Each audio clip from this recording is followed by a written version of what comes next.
So ultra processed foods, there's actually not a formal, one definition for it, but these are foods that, are basically very low in fiber. They could be high in sugar, high in oils, and not the best oils that are good for our hearts, for example. Welcome to Baptist Health Talk, a podcast on all things healthcare, powered by Baptist Health South Florida, your trusted source for healthcare prevention and wellness. Hi, everyone. I'm your host, Sandra Peebles. Welcome back to a new episode of Baptist Health Talk, where we answer your most searched questions on trending health topics. Today, we're putting the spotlight on nutrition. What fuels your body, powers your everyday life, and makes eating well feel simple and sustainable. We're joined by two Baptist health experts, Lucette Talamas, registered dietitian, and Yanelis, Diaz, executive chef. Thank you both for being here. It's such a pleasure to host you. Thank you for having us. And this is one of my favorite subjects because, like I was telling you, everyone can do something about their health. They feel they can have control by what they select to eat. But there is so much confusion and there is so much information out there that it's really difficult to figure out what should I do. So let's begin. A lot of times we hear about a balanced diet, right? Mm-hmm. Eating a balanced diet. What should a balanced plate actually look like without being intimidating? Right. So a balanced diet can look different for everyone, but it also has a same framework. So we can talk about the plate method, which is looking at your plate and dividing it in half, and 50% of your plate is for vegetables. And usually that's the side we have to work on the most. And then the other half of the plate, we divide it in half again. So we have 25% protein, 25% grains. So by applying the plate method, it's a simple formula for building a balanced plate without having to count calories or bring out the measuring cups.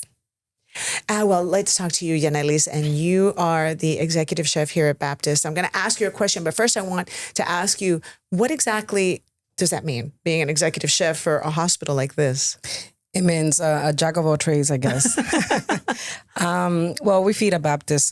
We feed about on the cafeteria side, which is called the retail side, we feed about 5,000 people just on that side on a daily basis. We fill 2,100 patients on a daily basis. On top of that, we actually feed doctors, catering events, depending on the needs. So there's a lot of food going out everywhere, like at the same time.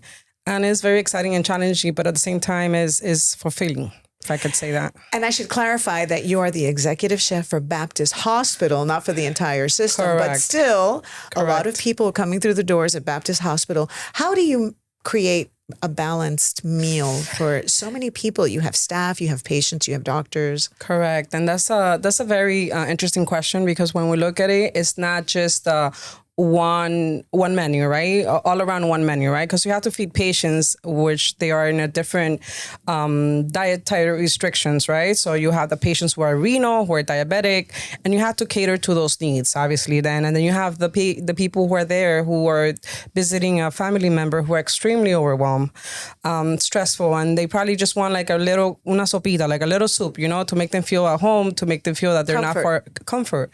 Exactly. And then you also have those Baptist employees who they're in a very stressful situations too, because they're taking care of patients.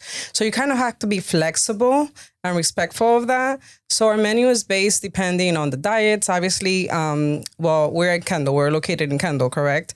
And we have a lot of Latin roots, right? So we also have to cater to that, right? So many things go into it. Yes. You don't think about it. I mean, when I go to the hospital cafeteria, I do say that's such an assortment, but I don't realize that there's that much that goes into it. A lot of goes into it. And I think that's one of the things that people don't think about because they're not in that position, and I totally understand.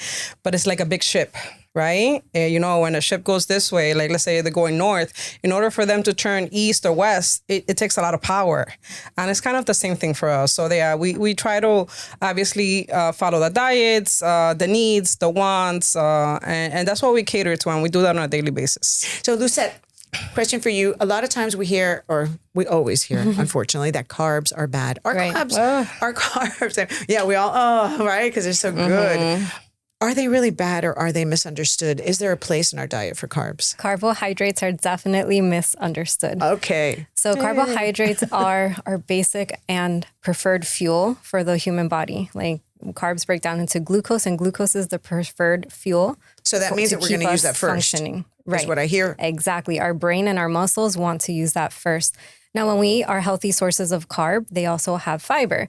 So it's a nice slow digestion process that, digestion has to happen to extract the glucose and give our body the energy. So the main points with carbs is eating our healthful sources more often, right? As often as possible, choosing the whole grains and controlling the portion. So an excess of carbs can then lead to, weight gain or unwanted consequences of carbs come from the excess, not from carbs alone, right? So we just have to focus on having the right portion of carbs at each meal. So rice, but a little bit of rice. I always try to measure my rice. I always try to keep control. I almost find food like a dose, if you will. Yes. No, it is, I guess, a dose of energy. Yes. Measuring cups are very helpful, especially when measuring cooked grains. So bringing out the measuring cup for rice is a great idea. You can also follow that plate method, eyeballing 25% of your plate with carbs. Now you're talking about the Hispanic culture we have here, but if there's some yuca or plátano maduros, right, we might have to cut back on the rice to add a little yuca in that 25% of your plate, but it's your choice. If you wanted to enjoy your rice, go for it and just have your rice on that 25% of your plate. So much to know. Yeah. So from a kitchen perspective, how do we incorporate those carbs without sacrificing that pleasure, that satiety that we all crave, especially here at the hospital where, like you said, people are stressed out. Yes, I think it's all moderation, right? So I think I've been working around dietitians for about 6 years. And I think the key in it is not what you eat, but how much you eat. And obviously what you incorporate in it, right? If you're going to make a mashed potato, don't add 7 pounds of butter, right? Because then that's, then you're changing more of the, you're adding fat content to it. So for us, it's more of a moderation. So yes, if you want to eat your white rice in the kitchen perspective, not as a dietitian, because I'm not, but yes, eat small amounts. Eat your 3 ounces, your 4 ounces. For our patients, we have simple, complex carbs, not simple, which are like the baked potato, the sweet potato, and that's something that they have an option to, right? If they want more protein, they have their lentils, their black beans, and that's how we kind of compensate, right? So without losing that traditional touch. Well, I know a lot of times Hispanics will eat like the rice and the beans right together. So from your perspective, from the kitchen perspective, what does a plate look like? Because I know I asked. Just like she mentioned before, half of the plate will be the vegetables, right? Again, dietitians, when I asked, and I had to do a shout out for her, Dana Coyne, I love her, she's my director, and she says a lot of color. So purples, blues, reds, greens, which are vegetables, right? Because you could get a color from a sweet potato, but I'm talking about half of the plate would be your veggies, right? And then the other half is cut in half, right? So you have your lean protein and you also have your carbs. Again, can it be white rice? From a kitchen perspective, I think yes, but you have to limit the portion, right? So your lean protein would be your picadillo, your chicken breast, right? Even, and I know it's not the first choice, right? But even beef, because the way you cook your beef does a lot to how much fat content you have. Well, tell me about that. How? So for example, in our menu, we have vaca frita, right? It's homemade. Everything at Baptist BHM for patients. And vaca frita, we should say, is shredded beef. That's shredded beef. Pan-seared. It's kind of pan-seared, right? Pan-seared. So we get our chunk of beef, right? Let's say our chuck flap, and we kind of braise it for a long time, right? It's a bracing process. The bracing breaks down the tissue in it and also the fat. So it renders the fat. After that, you take it apart and you shred it, right? When it's cold, you have to do it when it's cold. So you see like more of the fat that is actually like consolidated. You take the fat, you remove the fat. And before cooking it, because it's a long process, before cooking it, you place it in the oven, low heat for maybe, depending on the amount, for some time, like maybe let's say an hour, and then it renders more fat. So by the time you eat it, the fat content has dissolved. And then you kind of pan fry it, but it's not pan fried in I understand. It's not like you're fried deep oil. frying. No, it's a very hot pan, right? And then you get the sear, right? The sear effect, which gives the searing effect is when you get amino acids with the sugars of the protein, and they create the browning process. Okay. And then the browning process is what creates the searing process, which also creates flavor and all those other components. So yeah, this sounds amazing. I'm like, okay, let's have some. So we have that. We have that for patients, and I think it brings kind of the memories. They're away from home, but you still could eat that, So everything that we've spoken about so far, I've heard protein, I've heard grains, I've heard vegetables. I've heard, rice, I guess that's a grain as well. So let me ask you, Lucette, about processed foods, because that is a big conversation and we kind of can't really get away from it. So what are processed foods exactly? How bad are they for us? And where do they fit in our diet? Right. So when we hear the word processed, we shouldn't automatically jump and think it's bad. Okay. Because processing foods, minimally processing foods, has helped make healthy eating feasible for a lot of people. So minimally processed foods is, for example, bagged lettuce that's already cut and washed in the grocery store. Okay. That's a minimally processed Or food. rolled oats? Rolled oats, true, because from steel cut to rolled is a processing that helps it cook faster. So processing in a minimal way helps us eat healthier in a more time-efficient way. Frozen vegetables, plain frozen vegetables, not the ones covered in a saucy, potentially high-fat, high-sodium sauce, but just plain frozen vegetables that you bring home and prepare to your liking is minimally processed as well. And that's so interesting because I would never think that frozen vegetables are processed food. Exactly. They're not on my list of Yogurt, processed. the list goes on and on. Yogurt there's is a lot processed. of, right? Processed milk, I guess. Yeah. So there's a lot of minimally processed foods. So I didn't really think of those foods as processed now, foods. when we hear processed foods and the alarming, feeling around that, it's usually around ultra processed foods. So ultra processed foods, there's actually not a formal, one definition for it, but these are foods that, are basically very low in fiber. They could be high in sugar, high in oils, and not the best oils that are good for our hearts, for example. And they last a long time on the shelf. So these foods last a while. That's what usually makes it an ultra processed foods. They also have a variety of different additives potentially. So ultra processed foods are linked to chronic diseases. And that's what we know. And, is it the oils? Is it the lack of fiber? Or is it the combination that makes an ultra processed food that gives us higher risk of chronic disease with the more consumption of it? That's what we're trying to figure out, with all the talks of processed foods, ultra processed foods, and the classifications of what really makes an ultra processed food. So do you think that maybe they have less nutritional density? Exactly. Because they're processed? Yes. Most of the time they have lower nutrition density, which means less fiber, less vitamins, less minerals. Now, we could look at something in between the minimally processed and ultra processed, something that's enriched. Now, enriched foods has also helped us close the gap on a lot of nutrients. Enriched means that it's processed and it lost nutrients, but then it was enriched back at some point.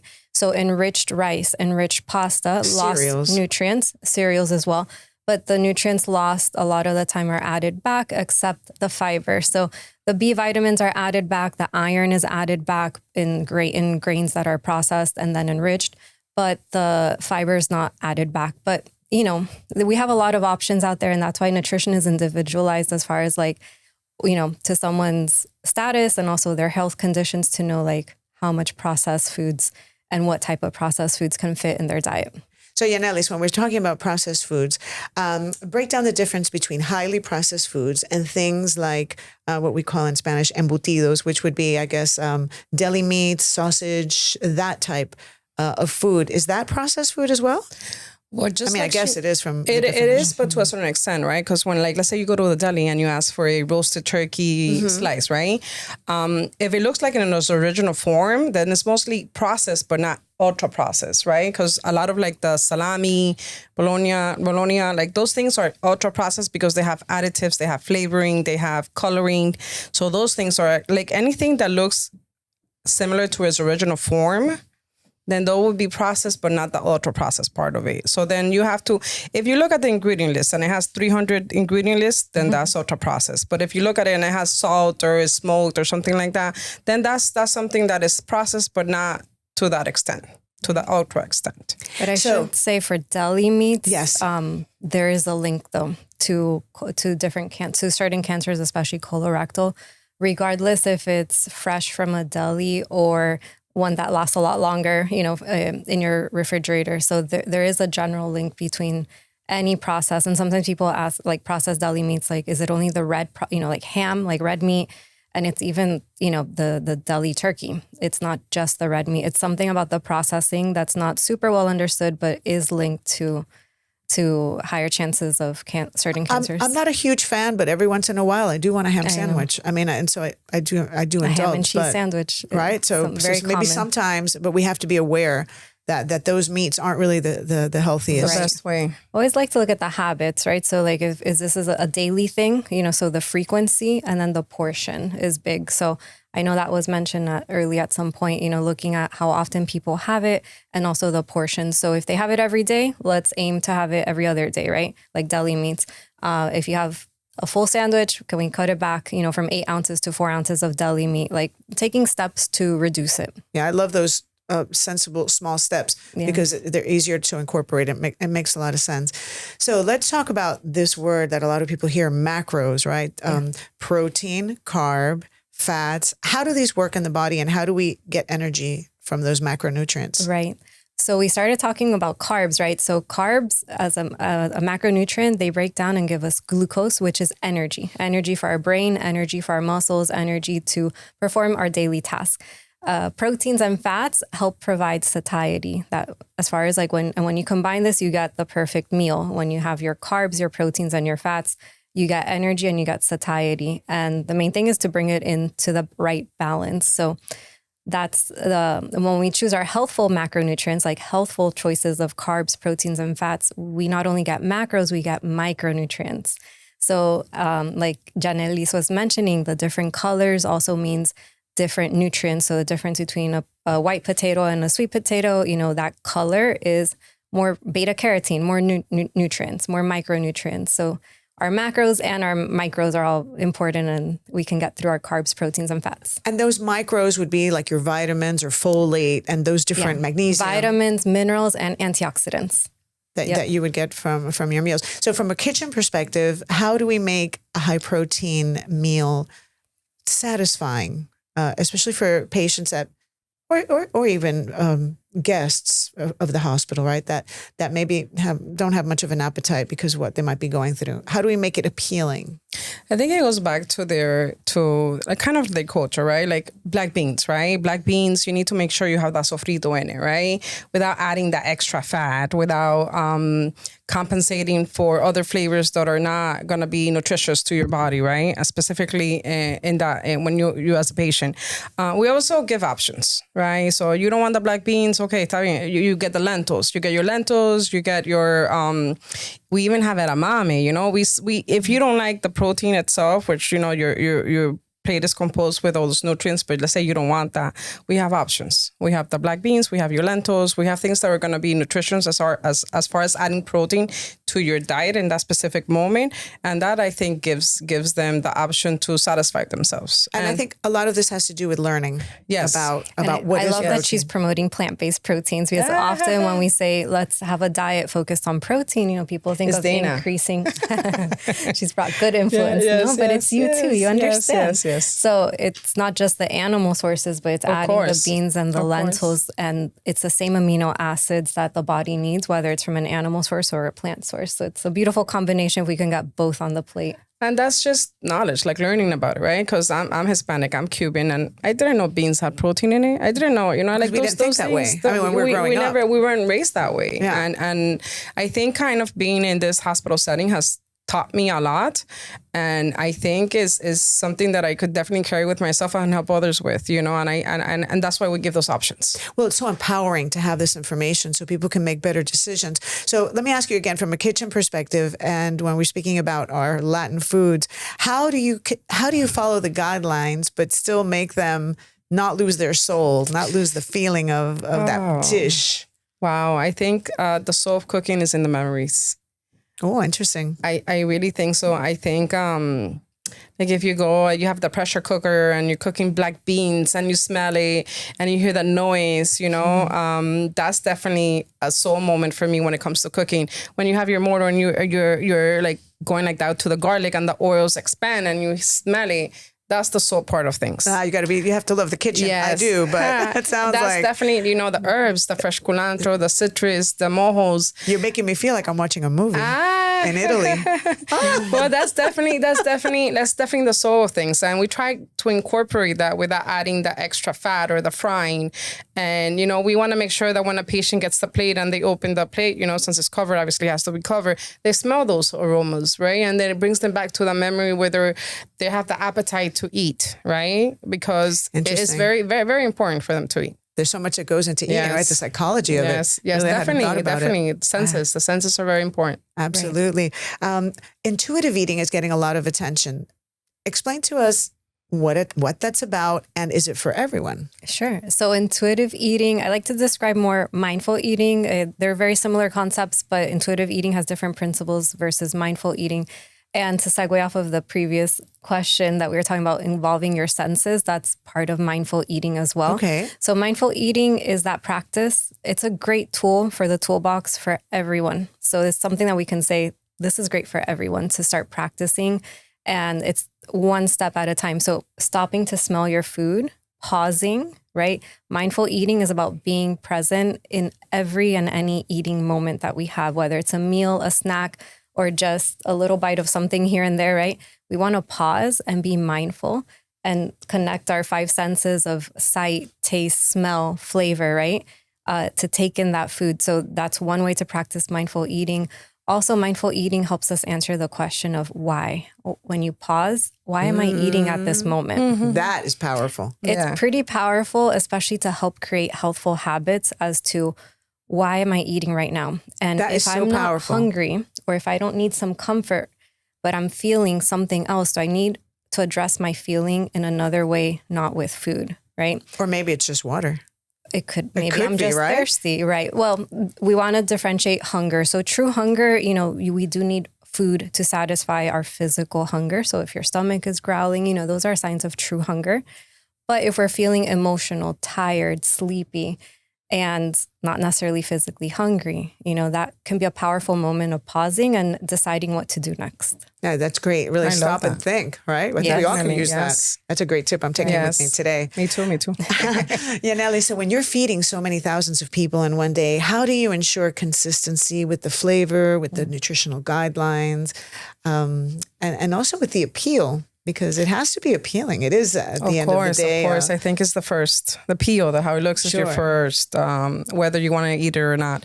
Like I said before, it's a big cruise ship, right? And in order to turn it and to maintain it, because that's the key, maintaining. It's not turning, it's maintaining its course. It's a lot of communication, right? A lot of communication with the team, going over recipes, having a specific recipe, making sure the skill set is there too, obviously, to be able to execute that. Procurement, making sure that the items are available is very, very important. All those things are key factors to make sure that everything works and is consistent. Well, that sounds like an easy answer for an incredibly complex. Yes, it is. It is complex operation. Complex, How many people do you have working with you? Under the culinary side, I have about 100. Wow, there's a lot of people to be guiding every single day. I know, but we have a great team. So, but it's really a labor of love, because to give someone nutrition is really. I mean, I love what I do, and my team loves what they do, and I'm so proud of them. So I would like to say that here, because I think it's a great platform to say it. And we do great things at BHM. Yeah, they do really important work, right? Yes. When you're going to go eat that meal, definitely. You're happy that it's delicious and that it was done with good intention. Absolutely. So if someone wants to build a healthier, more sustainable diet without really giving up whole groups of foods or without radically changing their lives, what is something realistic that they can do to start?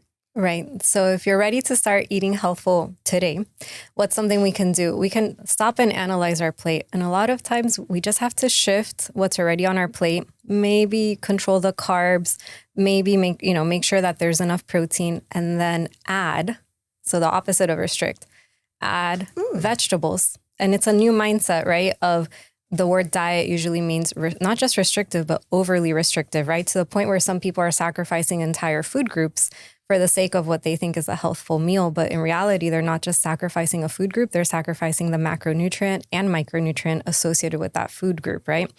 But instead, we can look at our plates and adjust some portions here, maybe learn some cooking techniques, right? Yes, like you're describing the vaca frita, we can always learn, right? But today we can just adjust some portions and look to add some vegetables, which only 1 out of 10 Americans is eating enough vegetables every day. Wow. So that's a great that's an place for most impressive people to statistic. start. But Yeah. I like it because you really gave us a lot of things, not only to add more nutrition, but also to learn different techniques. And there's nothing like, say, cooking a piece of chicken the right way. Right. So the doneness, Or even better, when I cook is very our important. cultural foods, right? How many times do people think I can't have a tortilla, I can't have white rice, or I can't have vaca frita? Those are cultural staples. And I love the message that we don't have to sacrifice the foods that we love. We might have to pause and analyze, like, am I just enjoying this once or twice a year every now and then? Or am I having this every week, like vaca frita, right? If I'm having it every week, it's a good idea to find a healthful recipe, right? But we don't have to sacrifice the foods and the flavors of our culture in order to eat healthy. I have loved this conversation. Thank you, ladies, both. I feel like I'm leaving with really powerful tips to take with me and to incorporate in my daily life. So thank you so much for this conversation. It has been amazing. Thank you for the insight and for sharing it, of course, with our audience. And remember, viewers, be sure to hit that subscribe button on our channel here to keep up with the latest health and wellness information and tips from our experts, just like today. Thank you for watching. Find additional valuable health and wellness information on our resource blog at baptisthealth.net/news. And be sure to interact with us on our social media channels for live and upcoming events. Baptist Health Talk is brought to you by Baptist Health, the warmer side of care.